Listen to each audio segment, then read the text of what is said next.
Day 5 of the NBA season has just ended. There were a lot of blowouts and a lot of good games, but let's just get into it. For the Nuggets, Jokic had 40 points and a near triple double, or a triple double, I think, and they still lost this game. They're going to need this performance out of Jokic to win a lot of games, but they couldn't pull out the game tonight with a lot of the starters not having. Jamal Murray had a good game and they still lost. With Jamal Murray having a good game, they have to find a way to win the game. They can't just be losing close games, especially to the Clippers without Kawhi Leonard, even though people for the Clippers stepped up in a major way. Big Zoo is eating from Harden's playmaking. Harden's playmaking has been an improvement on his game since he left Houston, but ever since he got to the Clippers and somewhat in Philadelphia, he's just been a passing machine. He's lost a step of quickness, obviously. He's not the same scorer that he used to be, but he's still finding ways to impact the game in his playmaking. Like he said, he's the system. So he's doing the best he can to lead his team to victories, and he did that tonight, getting the Clippers their first win of the season.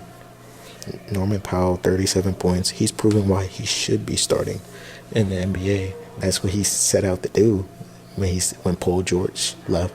So he had 37 points to carry them on the offensive end, and he had a clutch shot to dagger the Nuggets.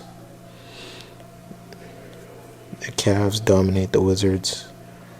I didn't watch that game. All I know is I saw Kuzma airball on Twitter, so I got nothing to say, bro. I don't know what's wrong with Kuzma.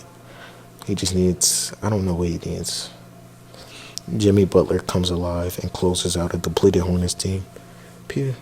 Jimmy Butler had a terrible first game, but this game he stepped it up a notch. He dropped 26 points and foul baited at the end and made some smart plays to get some free throws and win this game.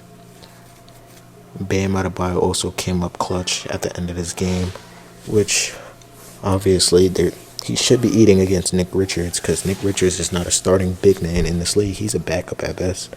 But it's good for the Heat, actually, that those two came alive to win this game, because they couldn't lose two in a row.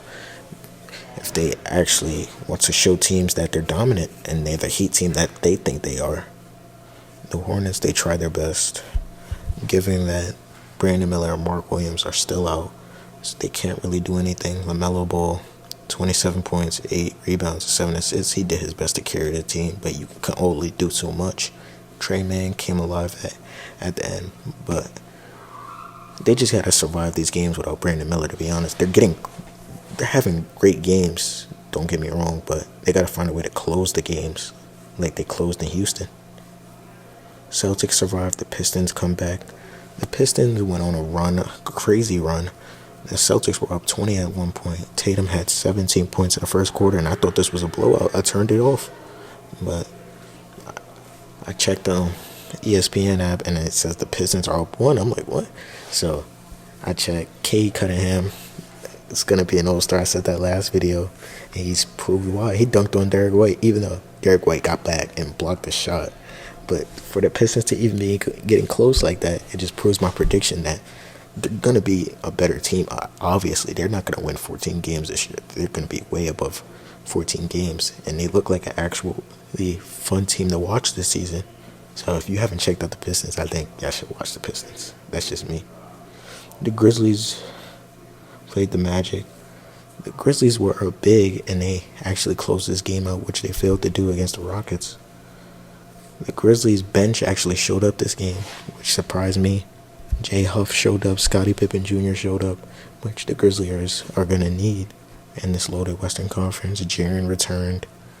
Jaren's going to be huge. I saw him on the defensive end making impact. He wasn't making shots, don't get me wrong, but it's only a matter of time before he starts making shots, because Jaren is an all-star, and he's Defensive Player of the Year once before, and he could do it again.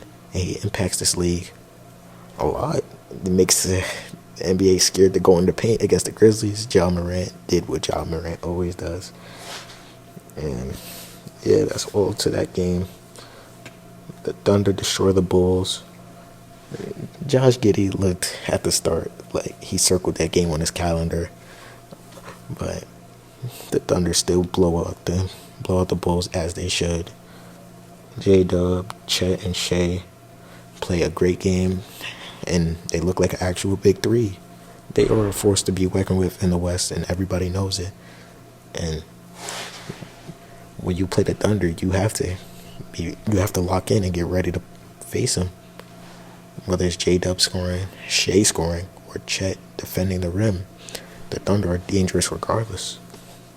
The Wolves beat the Raptors. They almost choked this league playing around, but they still got the dub.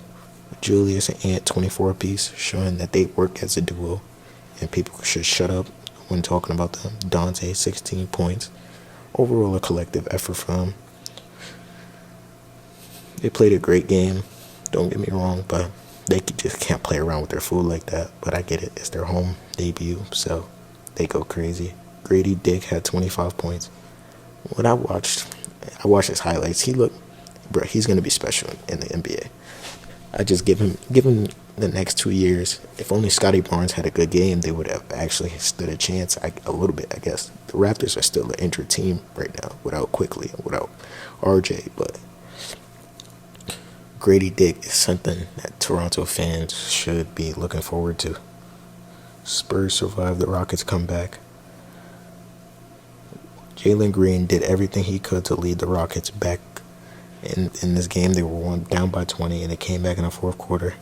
Jalen Green had 29 points tonight. He's showing consistency that I haven't seen from the last 4 years from him.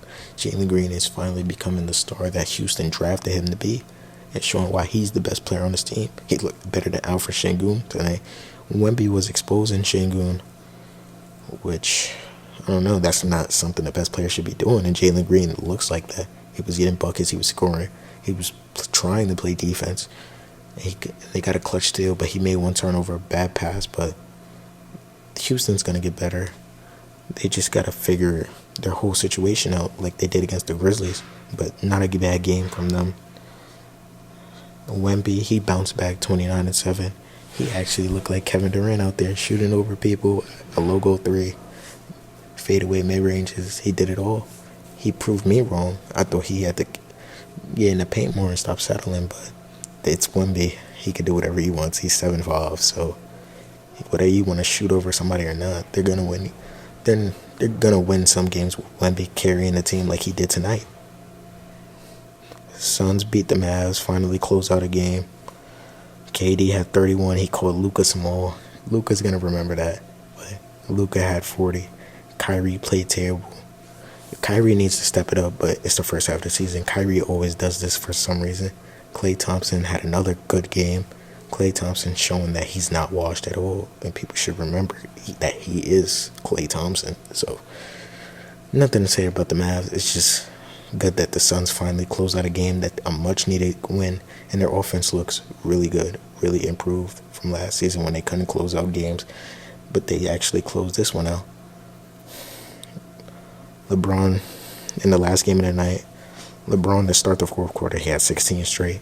The Kings rallied back at the end, but the Lakers closed it out. And the Lakers are 3-0 now. LeBron finished with a triple-double, and each starter had double digits, which the Lakers have been lacking this season. J.J. Redick looks like the answer for the Lakers. AD had 31, continuing his MVP case from the last 3 games. And yeah, I don't know. Do y'all think the Lakers, is this a fluke or is this legit? They're gonna keep this up for the next 82 games. LeBron said he plans on playing 82 games bearing an injury, so